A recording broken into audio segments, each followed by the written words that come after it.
ذکر جب پھر گیا قیامت کا، بات پہنچی تیری جوانی تک، خلافت کا تذکرہ ہو اور حضرت عمر کا ذکر نہ آئے، ناممکن۔ خلافت کا نظام، جیسے آپ کہتے ہیں کہ گلاب کا پھول پورا کھلا ہوا ہے، للی ان بلوم، خلافت کا نظام پورا کھلا ہوا حضرت عمر کے دور میں نظر آتا ہے۔ اسی وقت کہا تھا حضرت عمر نے رضی اللہ تعالی عنہ کہ اگر دجلہ و فرات کے کنارے کوئی کتا بھی بھوکا مر گیا تو قیامت کے دن عمر ذمہ دار ہوگا۔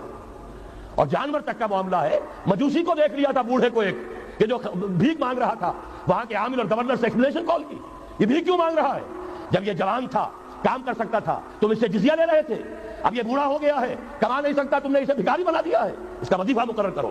ظاہر بات ہے غیر مسلم ٹیکس دیں گے، مسلمان زکات دیں گے، مسلمانوں کے لیے زکات سے کفالت عامہ ہوگی، غیر مسلموں کے ٹیکسوں کے ذریعے سے۔ وہی نظام جو آج یورپ میں ہے، اسکینڈینیوین کنٹریز میں ہے، برطانیہ میں ہے، ان امپلائمنٹ الاؤنس ہے، یا یہ کہ اور ویلفیئر کا نظام ہے، لیکن اسلام کا مکمل ترین ویلفیئر نظام زکات کے تحت ہے، اور اس میں گارنٹی ہے ہر شہری کی بنیادی ضروریات انڈر ریٹن، ان کی ذمہ داری ریاست کے ذمہ۔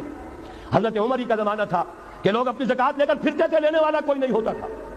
اس کا بھی میں مسئلہ آپ کو سمجھا دینا چاہتا ہوں۔ میں نے تو عرض کیا تھا، میں تو مدرس ہوں، عوامی مقرر نہیں ہوں، میں تو چاہتا ہوں آپ چیزیں سمجھ کر اور ان کا علم آپ کا جو ہے حاصل کر کے اٹھیں، لوگوں کو پھر پہنچائیں۔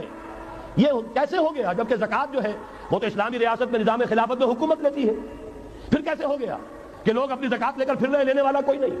اس کو بھی جان لیجئے، جیسے زمین کی دو قسمیں میں نے بیان کی، خراجی اور عشری، ایسے ہی زکات کے قابل جو مال ہے اس کی بھی دو قسمیں ہیں۔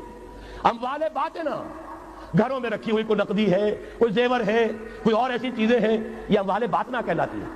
اس کی زکات جبراً حکومت نہیں لے گی، اگر اس کی زکات جبراً حکومت لے تو گھروں کی تلاشیاں لینی پڑیں گی، جا کے تکیے پھاڑ پھاڑ کے دیکھنے پڑیں گے کہ کہیں کچھ رکھا ہوا تو نہیں ہے۔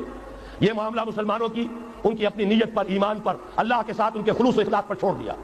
ہاں اموال ظاہرہ، دکان میں 5 لاکھ کا مال پڑا ہے، 2.5% دے دو، گودام میں 10 لاکھ کا مال پڑا ہے، 2.5% دے دو، تمہارا کارخانہ ہے بہت بڑا، اس کی زمین معاف، بلڈنگ معاف، مشینری معاف، ٹولز معاف، لیکن جو سرمایہ چل رہا ہے، چاہے وہ خام مال پڑا ہے چاہے فنشڈ، ٹوٹل کی مالیت کے اوپر 2.5% دے دو۔ یہ ہے زکات، جس کو بدنام کیا ضیاء الحق صاحب نے۔